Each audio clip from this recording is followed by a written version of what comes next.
الرحیم شروع اللہ تعالیٰ کے بابرکت نام سے جو تمام دلوں کے راز جانتا ہے اور بے شک ہم سب کو اسی کی طرف ہی لوٹ کر جانا ہے۔ لاکھوں کروڑوں درود نبی اکرم صلی اللہ علیہ وآلہ وسلم کی ذات اقدس پر، ان کے اصحاب، اہل بیت اور تابعین پر۔ ناظرین، آج آپ ہمیں دیکھ رہے ہیں ڈینگا سٹی کے نیوز کے پلیٹ فارم سے۔ آج ہمارا ایک خصوصی پروگرام ہے اور یہ ہمارے لیے ایک باعث مسرت ہے کہ کراچی سے آئے ہوئے ہمارے مہمان سوشل میڈیا ایکٹیویٹی کے جو ہیڈ ہیں دعوت اسلامی کے پلیٹ فارم سے، حاجی محمد انیس اطاری صاحب۔ تو آئیے ان سے گفتگو کرتے ہیں۔ جی السلام علیکم بھائی جان، کیا حال ہے؟ ٹھیک ہے آپ؟ الحمدللہ، شکر اللہ کا، آپ خیریت سے؟ الحمدللہ، شکر اللہ پاک کا۔ جی بھائی جان، سب سے پہلے اپنے بارے میں اور شعبہ کے بارے میں آپ ہمیں تھوڑا سا بتائیے اور ہمارے ناظرین کو بتائیے۔ الحمدللہ، جیسا کہ آپ کے علم میں ہے کہ دعوت اسلامی جو ہے اس دور میں دین متین کی خدمت کے لیے دن رات کوششیں کر رہی ہے، اور دعوت اسلامی کا انٹرنیشنل جو مرکز ہے، عالمی مرکز ہے، وہ کراچی فیضان مدینہ میں ہے۔ اور آج میرا ڈینگا شہر میں آنا ہوا، یہاں کا شیڈول تھا، تو میرے پاس دعوت اسلامی کے طرف سے دو ڈپارٹمنٹ کی ذمہ داری ہے، رابطہ برائے شوبز ڈپارٹمنٹ اور رابطہ برائے سوشل میڈیا ایکٹیوسٹ ڈپارٹمنٹ۔ اور دعوت اسلامی ویسے تو ماشاءاللہ 80 سے زائد شعبہ جات میں دین کی خدمت کر رہی ہے، تو اس دور میں اللہ کا فضل و احسان کے دعوت اسلامی نے ہمیں جو ڈپارٹمنٹ کی ذمہ داری دی، اس کے ذریعے سے ہم دین کی خدمت کر رہے ہیں، یہ بہت بڑی سعادت کی بات ہے۔ اور دین کا کام اللہ کا فضل و احسان کے ہمارے یو کے، یورپ، یہ صرف جو ہے یو کے میں ہمارے 100 سے زائد مراکز ہیں بس، اور جو دین کی خدمت کر رہے ہیں۔ اسی طرح الحمدللہ ہر شہر میں پاکستان کے فیضان مدینہ ماشاءاللہ بنے ہوئے ہیں۔ تو آپ کے ڈینگا میں بھی فیضان مدینہ ہے، پھر اس طرح گجرات میں بھی اور دیگر شہروں، منڈی، باؤدین، لاہور اور گجرات، گجرانوالہ۔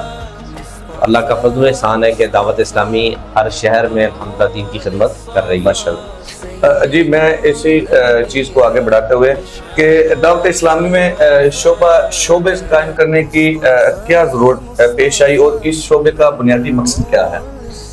ویسے تو الحمدللہ امیر اہل سنت مولانا الیاس قادری صاحب نے جب دعوت اسلامی بنائی 1981 میں، اور دعوت اسلامی کو بنے آج 44 سال ہو گئے، اور اسی وقت ہی ایک مقصد دے دیا تھا کہ مجھے اپنی اور ساری دنیا کے لوگوں کی اصلاح کی کوشش کرنی ہے۔ تو سب سے پہلے اپنی اصلاح، پھر اپنے مسلمان بھائیوں کی اصلاح۔ اچھا، شوبز والے بھی ہمارے مسلمان بھائی ہیں، سوشل میڈیا والے بھی ہمارے مسلمان بھائی ہیں، ان میں بھی نیکی کی دعوت عام کرنے کی، بلکہ ہر شعبے میں نیکی کی دعوت عام کرنے کی حاجت ہے۔ اور اس پرفتن دور میں جتنی حاجت ہے شاید اس سے پہلے بہت کم تھی۔ تو اب جس طرح وقت گزرتا جا رہا ہے، خرابیاں بڑھتی جا رہی ہیں، اور تو ایک ڈپارٹمنٹ میں نہیں بلکہ ہر ڈپارٹمنٹ پر اگر ہم غور کریں تو نیکی کی دعوت کی بہت زیادہ حاجت ہے۔ اور اس امت میں افضل ہونے کا سبب، یعنی اس امت کا تمام امتوں سے افضل ہونے کا سبب جو ہے وہ یہی ایک ہی سبب کہ جو سرکار صلی اللہ علیہ وسلم نے ارشاد فرمایا قرآن پاک میں بھی ہے کہ یہ نیکی کی دعوت دیتے ہیں، برائی سے منع کرنا ہے۔ اب یہ اس لیے نہیں افضل ہیں کہ بہت تیز لوگ ہیں، یا ان کے پاس بینک بیلنس محلات بہت ہیں، یا ان کے بہت زیادہ ان کے سورسز ہیں۔ تو ان کی افضلیت کا جو سبب ہے وہ یہی ہے کہ یہ نیکی کی دعوت دیتے ہیں، برائی سے منع کرو۔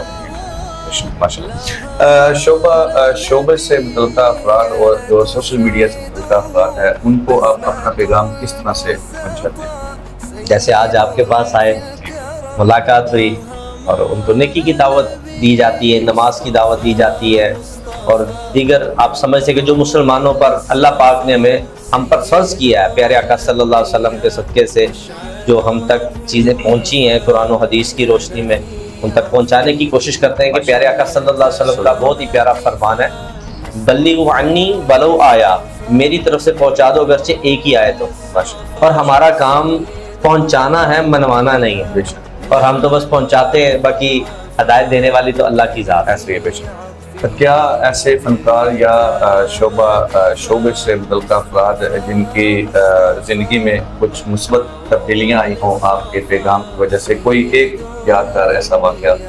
ہاں، ایک نہیں بے شمار ہے، مگر میں ایک عرض کرتا ہوں کہ لاہور سے ہمارے ساتھ کراچی جب فیضان مدینہ کراچی میں عالمی مرکز میں ہم نے ایک ایونٹ رکھا. اس سال بھی محرم میں ہمارا ایونٹ ہوا جس میں شعبے سے وابستہ افراد آئے. کراچی فیضان مدینہ میں تقریباً 125-150 کے قریب افراد تھے، اور سوشل میڈیا والے بھی 150 کے قریب افراد تھے. ٹوٹل 250-300 کے قریبی افراد کراچی میں تشریف لائے. اور ان میں سے ایک فرد ایسا بھی تھا جب اس نے دیکھا کہ یار اس وقت جو شرعی احکام بیان کیے گئے اس کا دل بدلا، اور وہ پہلے سنگر تھا اور جا کر اس نے اپنا سمجھ گٹار جلا دیا. باقاعدہ پھر مجھے اس نے ویڈیوز بھی سینڈ کی. ٹھیک ہے. تو پھر اس کے بعد ماشاءاللہ نمازی بن گئے.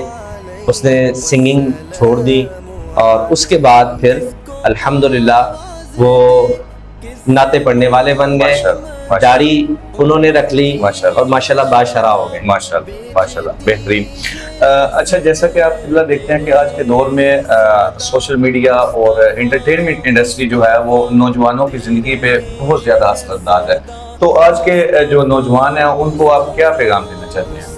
یہی دیں گے کہ اللہ پاک نے ہمیں جو قرآن و حدیث کے ذریعے سے ہم پر احکامات لاگو کیے ہیں، ہم ان پر عمل کرنے، خود بھی نیکیاں کریں، دوسروں کو بھی نیکی کی دعوت دیں، خود بھی برائیوں سے بچیں، دوسروں کو بھی برائیوں سے بچانے کی کوشش کریں. کہ یہ دنیا تو چند روزہ ہے، چند دن کی زندگی ہے. اور اللہ پاک قرآن پاک میں ارشاد فرماتا ہے الذی خلق الموت والحیات لیبلوکم ایکم احسن عملا. ہم نے موت اور زندگی کو اس لیے پیدا کیا کہ تمہاری جانچ ہو کہ تم میں سے کس کا کام زیادہ اچھا ہے. کہ دنیا تو امتحان گاہ ہے اور ہم اس کی رنگینیوں میں آ کے گم ہو گئے. اور حدیث پاک ہے کہ دنیا کی محبت اصل گناہ، یہ گناہوں کی جڑ ہے دنیا کی محبت، اور ہم اس میں آ کے دل لگا لیا ہم نے. اور ایک دن مرنا ہے، آخر موت ہے. کر لے جو کرنا ہے، آخر موت ہے.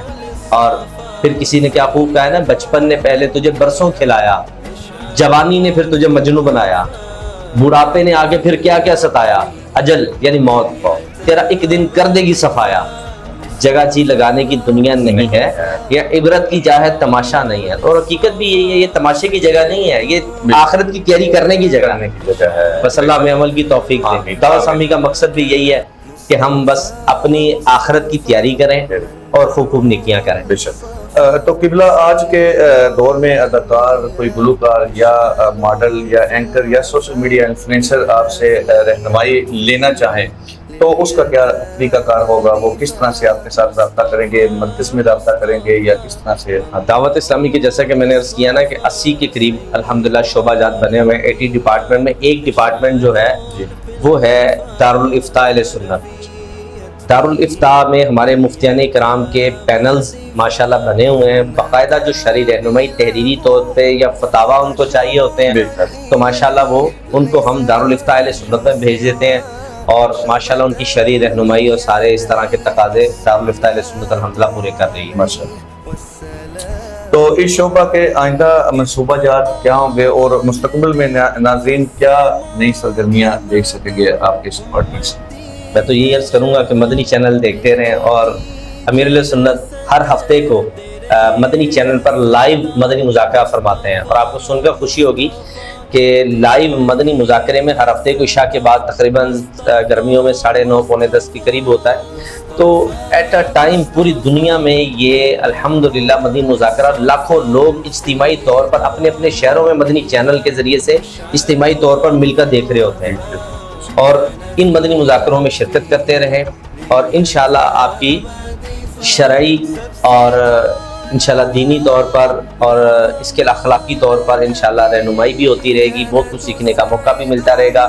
اللہ کے ولی کی زیارت بھی ہوتی رہے گی، اور گھر بیٹھ کر اپنے گھر والوں کو بھی مدنی چینل دکھائیں. اچھا اب ہم تو دیکھ لیں گے چلو، تو ہمارے گھر میں جو عورتیں ہیں، بچے ہیں، اب ان کی تربیت کا بھی سامان ہونا چاہیے، تو عورتیں بھی مدنی چینل اپنے گھر میں دیکھیں، علم دین حاصل کریں، ہمارے اس میں بے شمار پروگرامز آتے ہیں۔ اسی طرح بچوں کی تربیت کے لیے کڈز لینڈ مدنی چینل ہے، اب جس کے 21 ملین سے زائد اس وقت الحمدللہ وہ سبسکرائب ہے، اور پھر اس کے جو ابھی تک 1 بلین سے زائد اس کے ویوز آ چکے ہیں ماشاءاللہ۔ اور بچوں کی تربیت کے لیے غلام رسول کے مدنی پھول وہ کارٹونز ہیں وہ دیکھتے ہیں، جس میں نماز کے حوالے سے، اخلاقیات کے حوالے سے، جھوٹ نہیں بولنا، غیبت، چوری، چغلی، اس طرح کی چیزیں نہیں کرنی، تو بچوں کی تربیت بھی ضروری ہے۔